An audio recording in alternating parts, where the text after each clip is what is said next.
আমার সোনার ময়না পাখি। এ পাখির গান আছে না নাই? কোন দেশেতে ওইরা গেলা রে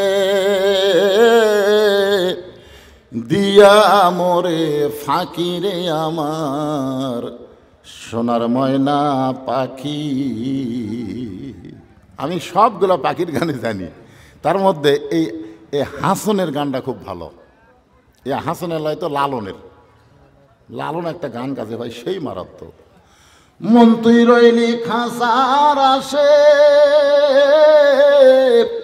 খাঁচা যে তোর কাঁচা বাসে, কোন দিন খাঁচা পড়বে খসে, কোন দিন খাঁচা পড়বে খসে, ফকির লালন কয় খাঁচার ভিতর অসীন পাখি কেমনে আসে যায়। কে ভাই রে? তখন আর বন্দুক বললাম, ভাই একটা গান গাবো, দেখো তো তুমি গানটা বুঝবার পারো কিনা। গানের মধ্যে আবার কি আছে, আমি শোনো তো আগে দুই লাইন। এপারে তোর বসত বাড়ি, ওই পারে তোর বাসা, এপারে তোর বসত বাড়ি, ওই পারে তোর বাসা, ভবদরিয়ায় পাড়ি দিতে, ভবদরিয়ায় পাড়ি দিতে কেমনে করলি আশা, এপারে তোর বসত বাড়ি, ওই পারে তোর বাসা।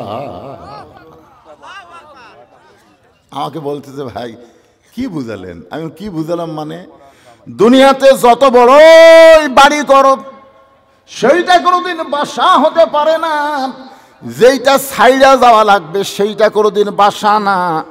বাসা হলো আসল ঠিকানা। ওই পারে মুসলমানের জন্য আল্লাহ জান্নাত বানায়া রাখছে, এইটার নাম হলো বসত বাড়ি। জোরে কোন কি বাড়ি? আমি বুঝবার পারতেছি না। আমি বললাম বুঝবার যদি না পারো তাহলে দুই চোখ বন্ধ করো।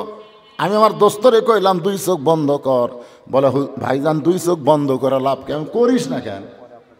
যে দুই চোখ বন্ধ করছে সঙ্গে সঙ্গে আমি একটা গান আর কানে কানে বললাম, এপারে তোর বসত বাড়ি, ওই পারে তোর ঘর, 2 দিন পরে যাইতে হবে অন্ধকার কবর। এপারে তোর বাড়ি, ওই পারে তোর ঘর, 2 দিন পরে যাইতে হবে অন্ধকার কবর। চলতে পথে 2 দিন থামিলাম, যাবার কালে একজন আরো দেখা না পাইলাম। ও আমার সাদের মালা যাই রে ছিঁড়ে, রইব না আর বেশি দিন তোদের মাজারে। দেখি আমার দোস্তের 2 চোখ দিয়ে দরদর করে পানি আসতেছে। আমি বললাম ভাই চোখ বন্ধ করে কি দেখলি? বলে চোখ বন্ধ করে দেখলাম ভাই এ বাড়ি ঘরে কিছু নাই, একটা অন্ধকার কবর সামনে খাড়া হয়ে আছে। সুবহানাল্লাহ কর না কেন? রোম সম্রাট কাইসারের সামনে ওই মুসলমান বড় ভাই বলতেছে, 2 চোখ দিয়ে যদি তাকায় দেখিস তাহলে আমার কষ্ট তোরা দেখতে পাবি। আমি উত্তপ্ত তেলের মধ্যে পুড়ে যাব, সারকার হয়ে যাব। এই জন্য 2 চোখ বন্ধ কর। 2 চোখ বন্ধ করলে আল্লাহ 3য় একটা চোখ খুলে দিবে।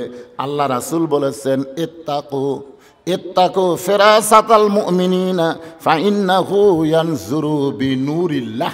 সুবহানাল্লাহ। মুমিনদের দৃষ্টি, এই যে রাসূল বলতেছেন মুমিনদের দৃষ্টি নজরকে তোমরা ভয় করো, কারণ যারা প্রকৃত মুমিন হবে তারা শুধু 2 চোখটা দেখবে না, তারা যা দেখবে আল্লাহর নূরের সাহায্যে দেখবে। জোরে কোন সুবহানাল্লাহ।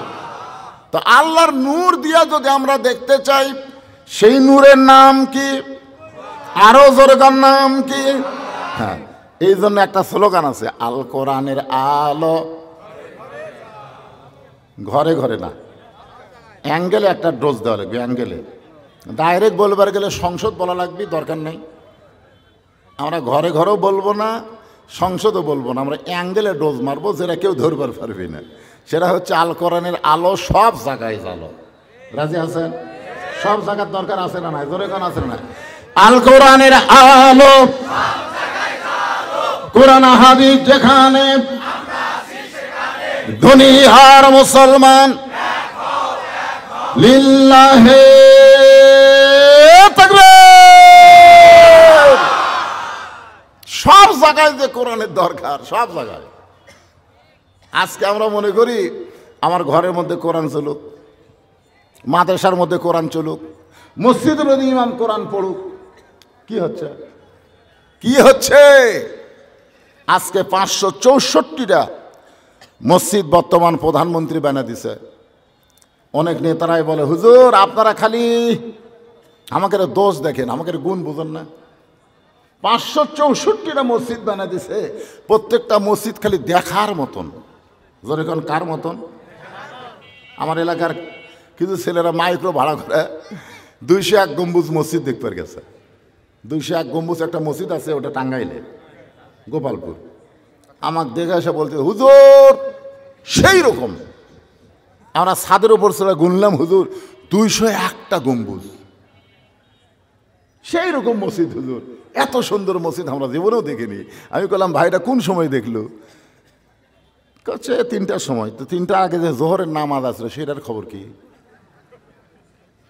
আমরা তো মসজিদ দেখবার গেছি, আমরা তো নামাজ পড়বার যাই। তো বর্তমান প্রধানমন্ত্রী কি মসজিদ দেখার জন্য বানাছে না নামাজের জন্যে? দেখার জন্য। তাছাড়া নেতারা কেন বলে কি সুন্দর দেখতে? আহারে, যদি নামাজের জন্য প্রধানমন্ত্রী মসজিদ বানাতো, তাহলে আজান দেওয়ার পরে যে সমস্ত যুবকেরা মসজিদের আশেপাশে ঘোরাঘুরি করবে, সরকারে আইন করা লাগতো তাদেরকে ধরে একটা অন্ধকার ঘরের মধ্যে নিয়ে যায়, কাপড় খোলা পাশার ওপর 10টা বাড়ি। জোরে কোন কয়টা বাড়ি? যখন মসজিদে মুয়াজ্জিন আজান দিচ্ছে, আজান শোনার পরে যেই যুবকেরা নামাজ বাদ দিয়ে বেড়া ঘুরতেছে, পুলিশ তারকে ধরতেছে আর একটা অন্ধকার ঘরের মধ্যে নিয়ে যায়, কাপড় খোলা পাশার পর 10টা করে বাড়ি বসাচ্ছে। আপনারা বলেন তো মুসল্লি আটপি? তার মানে কি?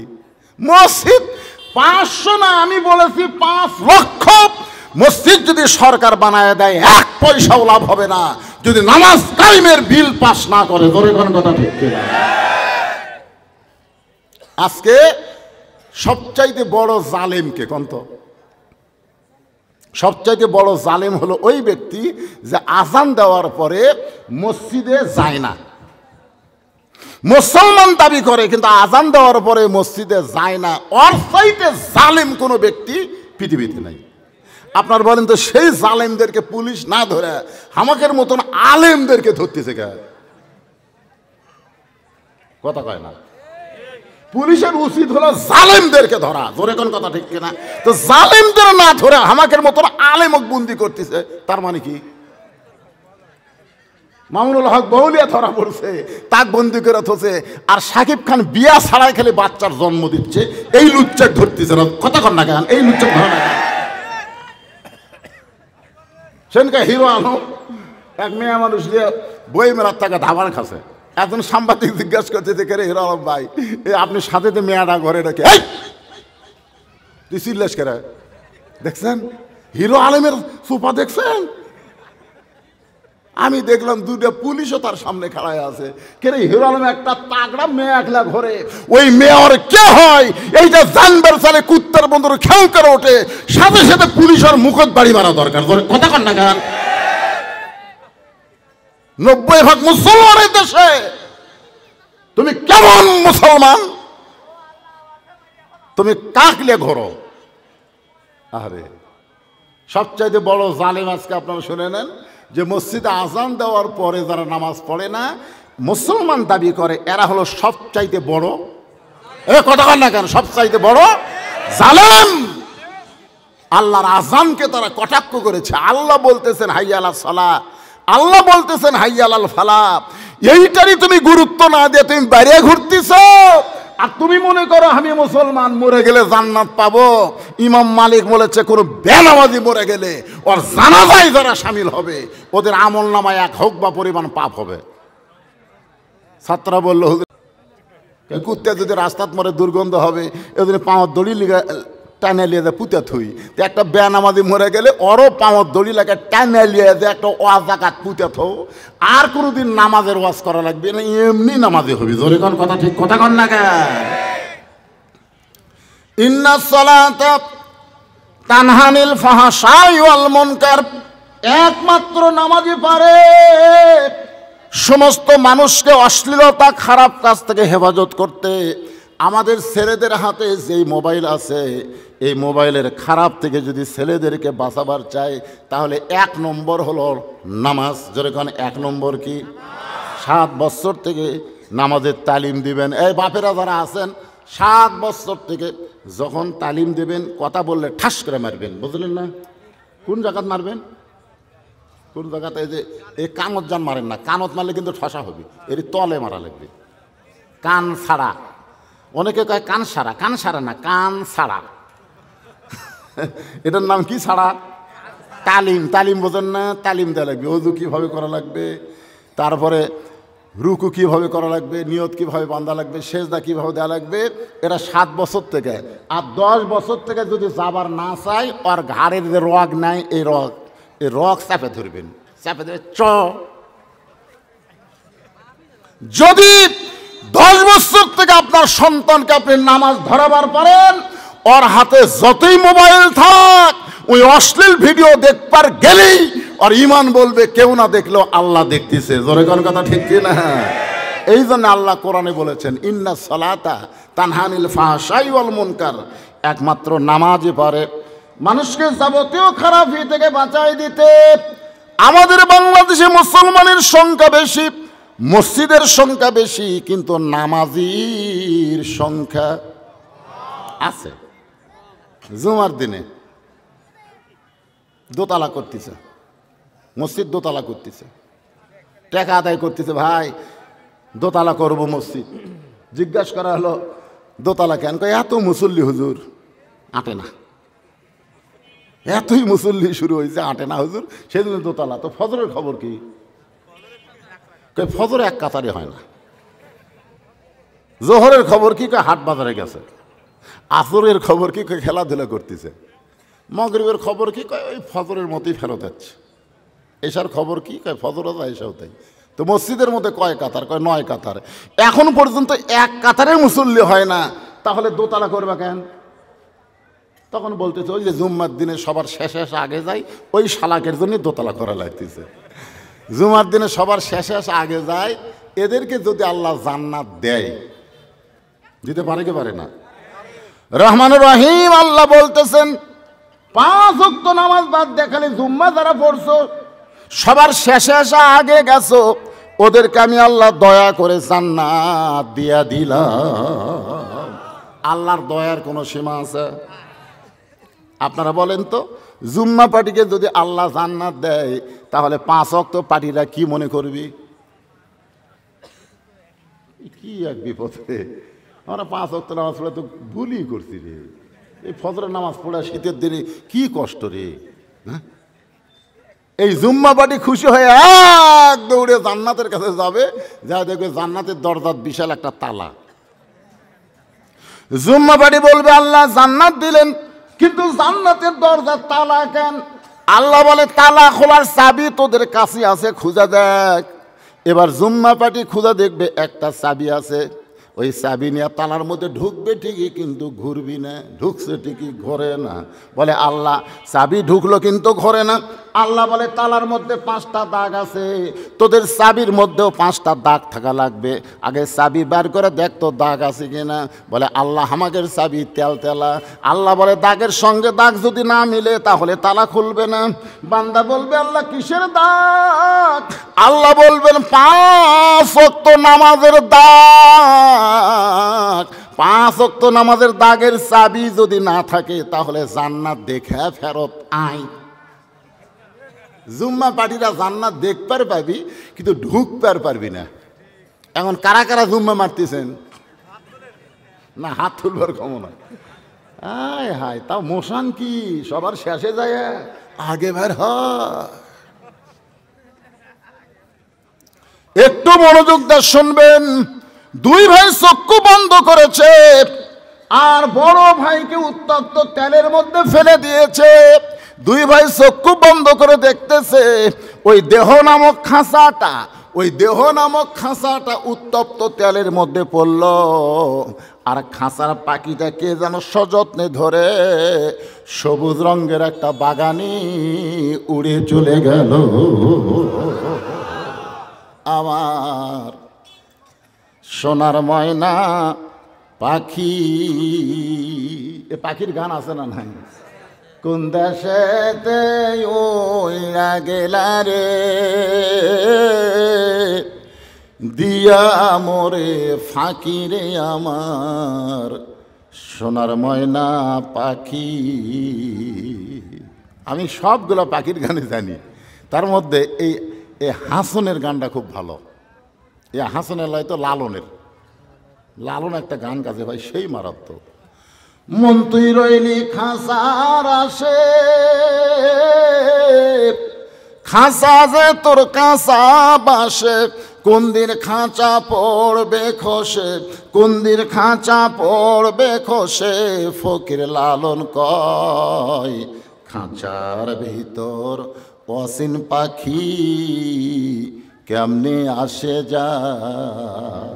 কে ভাই রে, আপনি যে কিছুক্ষণ পর পরে পান খান, আমার পান খাওয়ার বিষয় ভাই রে না। আমি ওয়াজ করতে করতে পান খেতে পারবো না তো, আমি ওয়াজ করতে করতে চা খাই না, জোরে কোন কথা ঠিক কিনা? কারণ চা খাওয়া একটা অনেকের পেট ভরে না। একটা ভ্যানাল হাওয়া কয় হুজুর দৈনিক 5 কাপ না খেলে আমার হয় না। এই পাগলা, চা খায় পেট ভরে? লিসা হুজুর একবার চা খেলে 5 পাক মারমো, আমার শরীর ক্লান্ত হয় না। মানে অনেকের চা খাওয়া, সেদিন আমি কেউ চা খাই না, আমার খাওয়া দেখলে কারো যদি লিসা চটকে ওঠে। তা আমি আবার পান খাই, বুঝলি না? আমার সামনে কেউ যদি ঘন ঘন খায়, আমার আবার খাবার মন চায়। এখন পান মুখর দিয়ে ওয়াজ করা যাবে? একজন বক্তাই বাংলাদেশত পারে, তার নাম হচ্ছে অলিফরি হুজুর। হ্যাঁ, ছোটো ছোটো করে একজন খেলে সাজাতে লোক সবসময় চুন থাকবি, দেখবেন খেয়াল করে। না না না, টানের ওয়াজ করা লাগতেছে, বুঝেছেন না? অলিপুর হুজুর গল্প করলে তো করাই যাবে, কিন্তু মাঝে মধ্যে টান মারা লাগতেছে না, ফট করে গলার মধ্যে গেলে কাশ উঠে যাবে। আপনি দরকার সাইডে খান ভাই, আর খান না রে, সোনার চান আর খান না ভাই। কি মন খারাপ করতে চান? তাহলে কি বুঝাইতেছে একটু মনোযোগ দিয়ে শোনেন। দুই ভাই চক্ষু বন্ধ করে দেখার পরে ইমান বাড়ছে না কমছে? ওই আগুনের চুলার মধ্যে যাওয়ার জন্য তাদের আগ্রহ কমছে না বাড়িয়েছে? নিজের চোখে দেখলাম রে, নিজের চোখে দেখলাম খাঁচা পড়ছে আগুনের চুলার মধ্যে, আর পাখি ফ্রুত ফ্রুত করে সবুজ রঙের একটা বাগানে চলে যায়। রোম সম্রাট কাইসার তাকায় দেখে ওই দুইজনের মধ্যে কোনো ভয় নাই, বরং আগুনের তেলের দিকে আসার জন্য তারা আগ্রহ প্রকাশ করে। রোম সম্রাট কাইসার বললেন, আর একজনকে নিয়ে যাও। দুইজনের মরা দেখলে শেষের জন যদি বলে আমি মরবার চাই না, তাহলে আজকের যুদ্ধে আমার বিজয় হলো। কারণ আজকের যুদ্ধের নাম হলো ঈমান হরণের যুদ্ধ। যখন বলবে আগুনের চুলার মধ্যে ঢুকবার চাই না, আমি মরবার চাই না, তাহলেই বুঝতে হবে বেঈমান। যারা বেঈমান তারা মরবার চায় না, তারা বড় বড় অট্টালিকা নির্মাণ করে, তারা সবসময় মনে করে দুনিয়াতে থাকবো, দুনিয়া ছাড়বো না। এই দুনিয়াতে থাকার ধান্দায় যারা থাকবে তারাই হলো বেঈমান। আর সবসময় যাওয়ার চিন্তা যারা করে তারা হলো ঈমান। আপনার বলেন তো, যাওয়ার চিন্তা করলে আমি যদি বলি আমার জামাই আসলেও আমি চেয়ার ছাড়বো না, মানুষ স্বৈরাচারী। একটা সময় আছে তো, এই সময় এলে আপনাকে যাওয়া লাগবে। আপনি সময় আসার আগেই যদি কোন আমার কে ক্ষমতার থেকে নামাই রে, আর কতগুলা তো দরজা জানলা বন্ধ করে গেলি, মনে করছে কেউ দেখেনি, কেউ দেখেনি। দুই ঘাড়ের ফেরেস্তাকে খালে জায়গা মতো আই, কেউ দেখছে কিনা, সাইজ মতো সিল হবে। যখন কথা ঠিক কিনা? যদি ফুলগুলো হাই অভিমানে ঝরে যায়। আমি মালা গেথে বলো কারে পরাবো, সে যে কেন এলো না, কিছু ভালো লাগে না। কবরে আসুক তারে আমি সিল মারিব। আপনারা বলতে সিল মারার জায়গা আছে না নাই? এজোর এখন আছে না নাই? জায়গা মতো মার হবে। কেউ না দেখলেও আল্লাহ দেখতেছে, দুই কান্দের ফেরেশতা লিখতেছে। এই ঈমানটা আমাদের সকলের ভিতরে থাকার দরকার আছে না নাই? এবার 2 নম্বরকে নিয়ে যায় যখন আগুনের চুলার মধ্যে ফেলে দিচ্ছে, 3 নম্বর ছোট ভাই ও আবার চোখ চাইপা ধরে দেখতেছে। বড় ভাইয়ের মতোই ছোট ভাইয়ের, মেজো ভাইয়ের দেহটা ওই আগুনের চুলার মধ্যে পড়েছে, কিন্তু দেহের ভিতরের পাখিটা কে যেন সম্মানের সাথে ধরে। যারা আমরা মুসলমান হব, কোনো সময় মনে করবেন না আজরাইল হামাকর কাছে এইরকম বুকের মধ্যে থাবা দিয়ে জান কবজ করবি, এটা যেন মনে করেন না। তাই মনে করতেছেন? তাই মনে করতেছেন? মায়ের স্তনের দুগ্ধ পান করতে করতে সন্তান যেমন ঘুমায়া যায়, প্রত্যেকটা মুসলমান দুনিয়া থেকে এইভাবে বিদায় নেবে। হয়তো বলবেন হুজুর দলিল কোথায়? দলিল আমি আপনাদেরকে শুনাইতেছি, একটু মনোযোগ দিয়ে শুনবেন। ইন্নাল্লাযীনা ক্বালু রাব্বুনাল্লাহু সুম্মা ইসতাকামু তাতানাজ্জালু আলাইহিমুল মালাইকা। সবাই বলেন আল্লাহ তাখাফু ওয়ালা তাহজানু ওয়া আবশিরু বিল জান্নাতিল্লাতী কুনতুম তুআদুন। আল্লাহ রাসূলের প্রতি ঈমানের উপরে যারা ইস্তেকাম থাকবে, অটল থাকবে, ওরা যখন মৃত্যুর বিছানায় শায়িত হবে, এমন সময় আল্লাহ তাআলা রহমতের ফেরেশতা নাজিল করে বলবে তাতানাজ্জালু আলাইহিমুল মালাইকা। আল্লাহ ফেরেশতার মাধ্যমে তাকে বলে দিবে আল্লাহ তাখাফু, তোমার কোনো ভয় নাই, ওয়ালা তাহজানু, তোমার কোনো চিন্তা নাই, ওয়া আবশিরু বিল জান্নাহ, তুমি কবরে যাওয়ার আগে তোমার দেহ যেতে পারে কবরে, তোমার পাখিকে আল্লাহ জান্নাত বরণ করে নেবে। এই দৃশ্য দেখার পরে এখন বলেন তো 3 নম্বরের ভাইয়ের ঈমান বাড়িছে না কমিছে? এটা কিন্তু 2 চোখ দেওয়া হয়, 2 চোখ। ওরে বাবারে, ওরে বাবারে, ফিলিস্তিন মারতেছে রে, এরে বাবারে ইসরায়েল খেলে মারতেছে রে, ওরে ঠাস ঠাস করে গুলি করতেছে রে। এই 2 চোখ দিয়ে দেখলে হই না, অন্তরে চক্ষু দিয়ে তাকায় দেখেন। একটা ফিলিস্তিন মরে নাই, প্রত্যেকটা ফিলিস্তিন শহীদ হয়ে জান্নাতে চলে গেছে। ধরে কথা কন না কেন? একটাও মরিছে, একটাও মরেনি। রে ওর ঈমান যে বেড়াই গেছে ভাই। উনি খালি খালি আগুনের চুলের জন্য যাওয়ার দিকে ঝুঁকতেছে। রোম সম্রাট কাইসার দাঁড়ায় মাথার চুল এভাবে ধরে টানতেছে। পরাজিত হয়ে গেলাম, আজকের যুদ্ধে আমার পরাজয় হলো। 2 জন তো চলে গেছে, 3য় জন যাওয়ার জন্য খালি লাফালাফি করতেছে। এমন সময় খ্রিস্টান পাদ্রী দাঁড়ায় বলে যাব না, এই যুদ্ধে আপনার বিজয় হবে। রোম সম্রাট কাইসার কয় তোর মাথা খারাপ হয়েছে? 3 জনের মধ্যে 2 জন গেছে, কিন্তু পিছন টান লিচ্ছে না, ওই আর যাওয়ার জন্য খালি হামকি মারতেছে। তাহলে এই যুদ্ধে আমার বিজয় কেমনে হবে? বলে যাব না, 2টা তো গেছে ঈমান নিয়ে, আর ঈমান হরণের একটা বুদ্ধি আছে। বলে কেমনে ঈমান হরণ করা যাবে? পাদ্রী বলতেছে যে আগুনের চুলা জ্বলাইছেন, এর চাইতো মারাত্মক আগুনের একটা ব্যবস্থা করা লাগবে। এই আগুন চলবে না, এর চাইতো মারাত্মক আগুন। রোম সম্রাট কাইসার কয় পাগল নাকি, এর চাইতো মারাত্মক আগুন দুনিয়াতে কোথায় পাবো? পাদ্রী বলতেছে আমার বাড়িতে একটা আছে, যার বয়স হলো 17 বছর। জোরে কন কয় বছর? রোম সম্রাট কাইসার কয় আগুনের বয়স 17, তার মানে বর্তমানে পরিমণি একটা আগুন। জোরে কোন কথা ঠিক কিনা? পরিমণি। এই যুবকেরা কিরে, বিয়ে না করে এত ঘন ঘন গোসল করিস করে?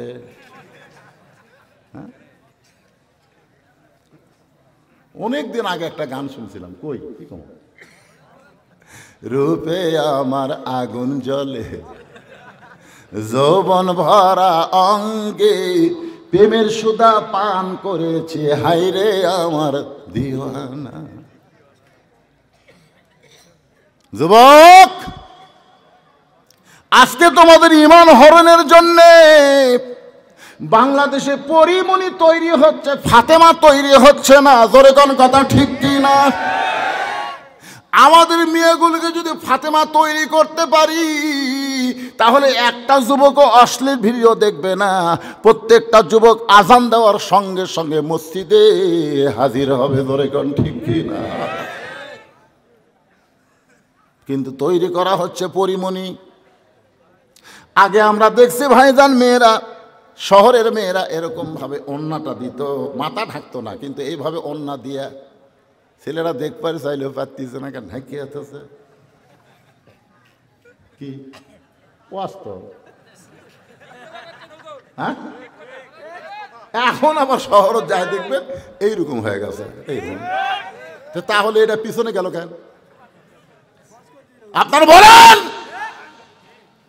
বর্তমান প্রধানমন্ত্রী একজন নারী, আমি তার কাছে কি এই আরজি করতে পারি না যে আপনি একজন মা? আজকে আমাদের যুবকদেরকে যদি ভালো করতে চাই, তাহলে আল্লাহর আইন হলো ওয়াকরনা ফি বুয়ুতিকুন্না ওয়ালা তাবাররাজনা তাবাররুজাল জাহিলিয়াতিল উলা। রে মেয়েরা, তোমরা ঘরের মধ্যে থাকো, তোমরা ঘরের বাহির হও না।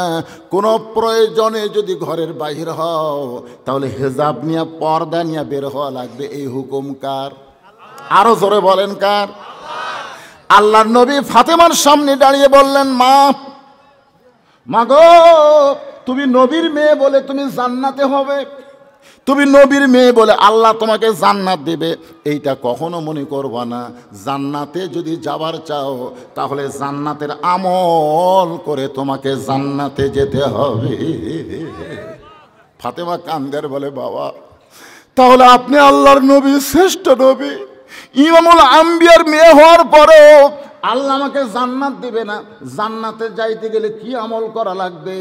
আল্লাহর নবী বললেন, মা, বেশি আমল করা লাগবে না, মাত্র 4টা আমল করা লাগবে। ধরে বলেন কয়টা? 1 নম্বর আমল হলো 5 ওয়াক্ত নামাজ আদায় করবে। 2 নম্বর আমল হলো রমজান মাসে রোজা রাখবে।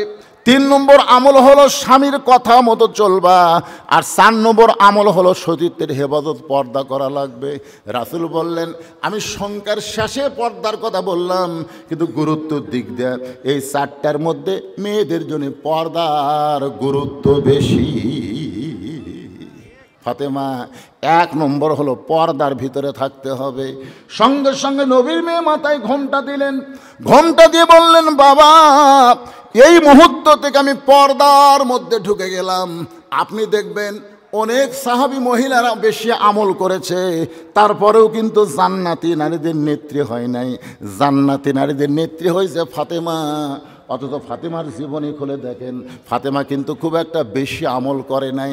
একটা আমল সবচাইতে বেশি করেছে, সে আমলের নাম হলো পর্দা। মা আয়েশা কিন্তু 6 লক্ষ হাদিসের হাফেজা। কয় লক্ষ? আমার কথার দিকে খেয়াল করেন, কয় লক্ষ? 6 লক্ষ হাদিসের হাফেজা। এরপরও জান্নাতি নারীদের নেত্রী হওয়ার পারে নাই। অথচ ফাতেমার কাছ থেকে একটা হাদিসও বুখারী, মুসলিম, তাহবীর শরীফ, তিরমিজি, নাসাই শরীফ, যত হাদিস শরীফ আছে, কোন হাদিস শরীফে ফাতেমার কাছ থেকে একটা হাদিস আপনারা পাবেন না। অথচ সেই ফাতেমা হলো জান্নাতি নারীদের নেত্রী। জান্নাতি নারীদের নেত্রী হওয়ার পেছনে একটাই মাত্র আমল সবচাইতে গুরুত্বপূর্ণ, সে আমলটার নাম হলো গভীর রাত্রে ফাতেমা স্বামীর বুকে মাথা দিয়া ছোট বাচ্চার মতন কাঁদতেছে।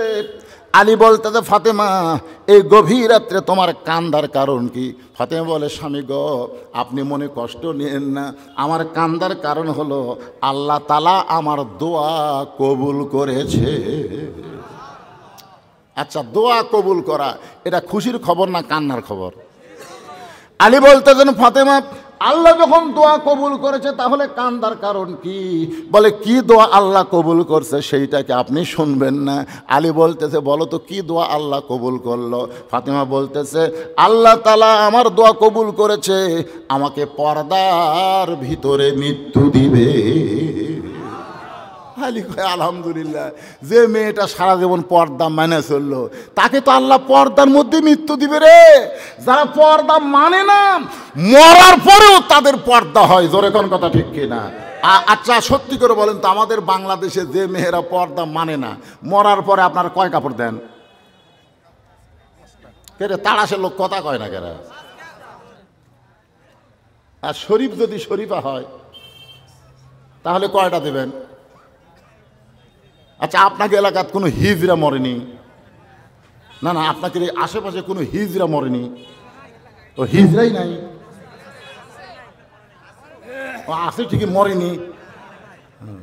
আমার এলাকাতে হিজড়া মরার পরে লোকজন আমার কাছে বলতেছে হুজুর মরদ মানুষ মরে গেলে আমরা 3 কাপড় দিই, মেয়ে মানুষ মরে গেলে আমরা 5 কাপড় দিই, কিন্তু এই হিজড়া মরলো এখন আমরা কয় কাপড় দেবো? আমিও তো বেকুব। আমি যত মুফতি আছিল বুঝলেন ভাই, যত মুফতি, কারণ আমি নিজেও মুফতি, কিন্তু আমি তো খুঁজে পাচ্ছি না কয়টা দেওয়া লাগবে। যত মুফতি আছিল আমি মানুষের সবুর হুজুর বললাম হুজুর আচ্ছা হিজড়া বলে কয় কাপড়? আয় আয় আয় আয়, আমার জীবনে তো হিজড়া মরা দেখিনি। আমি কইলাম কি বিপদ বাড়ে। পরে একটা কিতাবে পাইলাম, ওয়াজে ইসলাম একটা কিতাবের মধ্যে বলা হয়েছে হিজড়া যদি মেয়েদের সাথে সম্পর্ক রাখে, মেয়েদের মধ্যে ঘোরাফেরা করে, তাহলে হিজড়া মরলে 5 কাপড়, আর মরদের মধ্যে যদি ঘোরাফেরা করে তাহলে মরলে 3 কাপড়। তাহলে আপনারা সত্যি জানেন আপনাদের এলাকার মেয়েরা মরলে কয় কাপড়? 5টা কাপড় দেওয়ার পরে মেয়েটার লাশটা যখন খাটনিতে রাখেন তখন কিন্তু সবাই বলে খাটনি ঢাকা দাও, খাটনি ঢাকা দাও। বলে কি বলে না? খাটনি ঢাকা দাও। মরা মেয়ের লাশ দেখা জায়েজ নাই, মানে জেতা দেখা জায়েজ আছে কিন্তু লাশ দেখা জায়েজ নাই, ঢাকা দে। যখন খাটনি ঢাকা দিয়েছে তখন ফেরেশতা এসে বলতেছে আল্লাহ এই মেয়েটা যখন কুসুম্বি ঘোরাফেরা করছে গোটা পাড়ার লোক সবাই চিনে, এমন একটা মেয়ে মরছে আল্লাহ যে মেয়েকে কুসুম্বি গ্রামের সবাই চিনে, কিন্তু মরার পরে 5 কাপড় দিয়ে আবার খাটনি ঢাকা হওয়ার কারণ কি? আল্লাহ বলে ফেরেশতারে মন খারাপ করিস না, ওই দেশের নাম হলো বাংলাদেশ। ওই দেশে বাঁচতে মানে না রে, মরার পরে মানে। তো যারা বাঁচতে পর্দা মানে না মরার পরে যদি তাদের এইরকম পর্দা করা হয়, আর ফাতেমা জীবিত অবস্থায় পর্দা নিশি, তার দোয়া আল্লাহ কবুল করেছে, এটা খুশি না দুঃখ? আলী বলতে তো ফাতেমা আল্লাহ পর্দার মধ্যেই তুমি থেকে সব সময় পর্দার মধ্যে তোমার মৃত্যু হবে, তাহলে তুমি কান্দো কেন? ফাতেমা বলে স্বামী গো কবে মৃত্যু হবে এইটা কি আপনি শুনবেন না? আলী বলে ফাতেমা মৃত্যুর খবর দুনিয়ার কেউ বলতে পারে না। ফাতেমা বলতেছে আল্লাহ পাক আমাকে জানাইছে, আল্লাহ যদি জানাই তাহলে জানা যাবে, জোরে কোন কথা ঠিক কিনা? তাছাড়া মৃত্যুর খবর কেউ জানে? জানেন মৃত্যুর খবর আমরা কেউ বলতে পারবো না, কিন্তু ফাতেমা বলতেছে আল্লাহ পাক আমাকে জানাইছে আজকে গভীর রাত্রে ফাতেমার মৃত্যু হবে। যেই মাত্র কইছে গভীর রাত্রে ফাতেমার মৃত্যু হবে, গাছের গোড়া কাটলে গাছটা যেমন ঠাস করে পড়ে যায়, হযরত আলী তেমনি পড়ে গেলেন ঘরের মাঝায়। মা ফাতেমা মুস্কি মুস্কি হাসতেছে, যিনি গভীর রাত্রে মৃত্যুবরণ করবেন তিনি হাসতেছে। সুবহানাল্লাহ কোন? মুস্কি মুস্কি হেসে ওই স্বামীর মাথাটা উরাতের উপরে নিয়ে কপালে একটা চুম্বন দিয়ে বলে স্বামী গো আসাদুল্লাহিল গালিব, আপনি হলেন আল্লাহর সিংহ। আমার বাবা বলেছে আনা মাদিনাতুল ইলমি ওয়া আলী বাবুহা, আমি হচ্ছে ইলমের শহর, আলী হচ্ছে তার দরওয়াজা। আপনি পৃথিবীর শ্রেষ্ঠ বীর শ্রেষ্ঠ আলেম হইয়া মরার খবর শুনে এমন করে পড়ে গেলেন কেন? আপনি কি জানেন না এই দুনিয়া থাকার জায়গা না, এই দুনিয়া থাকার জায়গা না, আসলে যাইতে হবে। সবাই বলেন আসলে। এই সময় এটা কে উঠল রে? এটা ওঠার সময় ও পুষ কাটলে কিন্তু নাই যে সিজার করা সিজার করা বাচ্চারা অষ্টাউর বেশি হয়, বুঝলেন? কারণ জন্মের 2 দিন আগেই যত বার করছে। ওই নর্মালে জন্ম হতো 2 দিন পরে, তার আগেই ওর মায়ের পেট কেটে দেখে ঘুম পাড়তেছে। ডাক্তাররা বোট বসায়, কে রে আর তো ঘুমিয়ে ভাঙ্গিনি রে, কি করি? তখন ওই পাও ধরে এরকম একটা ঘুরেন দেয়, এই ঘুরেন দিলে করে মাথাতে একটা ঝাঁকি খায়। এই জন্য সিজার করার বাচ্চারা কোনো জায়গায় বেশিক্ষণ থাকবার চায় না। এরা মোবাইল চালু না করলে ভাতও খায় না, জোরে কোন কথা ঠিক কিনা? এই শালা সিজার করা। হাসতেছেন? গোটা বাংলাদেশ খুঁজে দেখবেন, 3টা জিনিস খেয়াল করবেন। কয়টা? একটা হলো বড় ডাক্তারের বউ কোনোদিন সিজার করে না, ডাক্তারও তার বউকে সিজার করায় না। এই কারণেই করায় না, কারণ সিজার করলে মায়েরও ক্ষতি, বাচ্চারও ক্ষতি হয়। বাংলাদেশের কোনো মৌলবীর বাড়িতে কোনোদিন মিলাদ হয় না, খেয়াল করে দেখবেন। কারণ মৌলবীরা জানে মিলাদ একটা ফাও জিনিস, খামাকা টাকা নষ্ট করে লাভ কি। এরা পরের বাড়িতে পড়ায়, নিজের বাড়িতে পড়ে না। আর 3 নম্বর হলো কোনো পীরের বউ পীরের হাতে মুরিদ হয় না। কারণ বউ জানে আমার পীর মাঝে মধ্যে মুরিদের বইয়ের দিকে চোখ মারে, এ লুচ্চার হাতে কে মুরিদ হবি রে? আপনি খোঁজলা দেখবেন কোন পীরের বউ ওই পীরের হাতে মুরিদ হয়নি। কিন্তু একজন পীরের হাতে মুরিদ হয়েছে, সেই পীরের নাম হলো মুহাম্মদ রাসূলুল্লাহ, আর মুরিদের নাম হলো খাতিজাতুল কুবরা। বলে কোন সুবহানাল্লাহ। সর্বপ্রথম স্বামীকে নবী বলে যিনি স্বীকার করেছেন তার নাম কি? ওই সময় আল্লাহ একটা আয়াত নাযিল করলেন। আয়াতটা হলো লাকাদ কানা লাকুম ফি রাসূলিল্লাহি উসওয়াতুন হাসানা। নিঃশর্তভাবে নিঃসন্দেহভাবে কাউকে যদি ধরবার চাও, তিনি হলেন আমাদের নবী, তার তরিকার মধ্যে কোনো ভেজাল, জোরে কোনো ভেজাল আছে নাকি? আল্লাহর বান্দারা একটু মনোযোগ দিয়ে শুনবেন, কথার প্রসঙ্গে কথা অনেক বাইরা যায়, এই জন্যই বলতেছি একটু মনোযোগ দেন। হযরত আলী ফাতেমার সান্ত্বনা দিয়ে বলে, স্বামী গো, আমি দুনিয়া থেকে বিদায় নেওয়ার পরে আমার 3টা চাওয়া আপনাকে পুরা করা লাগবে। আলী কান্দের বলে, ফাতেমা দুনিয়াতে গরিব ছিলাম বলে তুমি কিছুই চাইলা না, আর মৃত্যুর পরে তুমি আমার কাছে কি চাইবা ফাতেমা? আপনারা বলেন তো, হযরত আলী ধনী ছিল না গরিব ছিল? কেমন গরিব? এত গরিব। আরে হাসান হোসেন সব সময় খালি নানার কাছে, সব সময় নানার কাছে। আল্লাহর নবী বলে, কেন? বলে ক্ষুধা লাগছে। তার মানে বোঝা যায় আলীর বাড়িতে খাবার নাই, 2 নাতি নানার বাড়িতে খাবার যায়। এত গরিব ছিল হযরত আলী। কোনোদিন ফাতেমার স্বামীর কাছে কিছু চাই নাই, কারণ দিবার না পারলে যদি স্বামী কষ্ট পায়, স্বামীকে এত ভালোবাসে, শত কষ্টের মধ্যে স্বামীর কাছে কিছু চাইনি। মাঝে মধ্যে নবী ফাতেমার কাছে যাইতেন। একদিন জোহরের নামাজের পরে নবী ফাতেমার দরজায় ডাক দিলেন, ফাতেমা। সঙ্গে সঙ্গে ফাতেমা দরজায় কান্দের, বলে বাবা এখনকার মতো ফেরত যান, আমি দরজা খুলে দিবার পারবো না। নবী কোনো কথাই না বলে ফেরত চলে গেলেন। আসরের নামাজের পরে নবী আবার চুপি চুপি ফাতেমার দরজায় ডাক দিলেন, ফাতেমা দরজা খোল। ফাতেমা দরজায় কান্দের, বলে বাবা কেমনে দরজা খুলবো? এমন একটা কাপড় আমার পরনের মধ্যে আছে, যে কাপড় উপর দিকে তুললে আমার নিচের দিকে খালি হয়ে যায়, আবার নিচের দিকে কাপড় নামাইলে আমার উপর দিকে খালি হয়ে যায়। সঙ্গে সঙ্গে আল্লাহর নবী মাথার পাগড়ি খুলে, কোনো জায়গায় বলছে চাদর খুলে ফাতেমারে দিলেন। ফাতেমা সেই চাদর পরে যখন দরজা করে দেয়, রাসূল তাকায় বলে, ফাতেমা তুই কি কোনো অভিযোগ করতে চাস? ফাতেমা বলে, বাবা এমন একটা গরিবের সঙ্গে আমার বিয়ে দিলেন বাবা, যেই গরিব আমাকে ঠিক মতো কাপড়ও কিনে দিবার পারে না, আপনার চাদর পরে আমার দরজা খুলতে হয়। সঙ্গে সঙ্গে নবী ফাতেমার আঙ্গুলে চাপ দিয়ে বলেন, ফাতেমা রে, আল্লাহর পরে কাউকে যদি সেজদা দেওয়ার হুকুম থাকতো, তাহলে তোমারে বলতাম আলীর পায়ে সেজদা কর। নবী বুঝাই দিলেন, ফাতেমা আমার আলীর ব্যাপারে এমন কথা বলিস না মা। আল্লাহর পরে কাউকে যদি সেজদা দেওয়ার হুকুম থাকতো তাহলে বলতাম আলীর পায়ে সেজদা কর। এই কথার দ্বারা নবী বুঝাইলেন মেয়ে মানুষের কাছে আল্লাহর পরে সবচাইতে দামি ওই ব্যক্তি হলো তার স্বামী। ফাতেমা বলতেছে বাবা তাহলে এত কষ্ট কেমনে সইব? রাসূল বললেন 33 বার সুবহানাল্লাহ, 33 বার আলহামদুলিল্লাহ, 34 বার আল্লাহু আকবার আমল কর। বাল তুসিরুনাল হায়াতাদ দুনিয়া ওয়াল আখিরাতু খায়রু ওয়া আবকা। এই তুচ্ছ দুনিয়া তোর জন্য কিছুই না মা, আল্লাহ আখিরাতকে তোর জন্য সুন্দর করে সাজায়া দিবে। আলী কান্দার বলে ফাতেমা দুনিয়ার জীবনে গরিব ছিলাম বলে কিছুই চাইলা না, আজকে গভীর রাত্রে মৃত্যুবরণ করবা, তুমি কি চাও ফাতেমা? বলে আমার 3টা চাওয়ার 1 নম্বর চাওয়া হলো রাতের অন্ধকারই আমাকে দাফন করবেন। দিনের বেলা কবর দিলে আমার কবরটা মানুষ জানবে, আমার পর্দার খেলাপ হয়ে যাবে। আমার 2 নম্বর চাওয়া হলো আমার কোনো জানাজার ব্যবস্থা আপনি করবেন না, আমার কোনো জানাজার ব্যবস্থা করবেন না।